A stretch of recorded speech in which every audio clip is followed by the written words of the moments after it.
بسم الله الرحمن الرحيم. إذا زلزلت الأرض زلزالها وأخرجت الأرض أثقالها وقال الإنسان ما لها يومئذ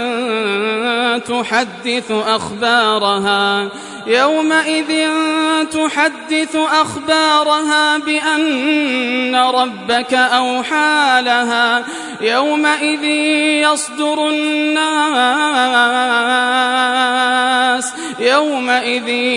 يصدر الناس أشتاتا ليروا أعمالهم فمن يعمل مثقال ذرة خيرا يره ومن يعمل مثقال ذرة شرا يره.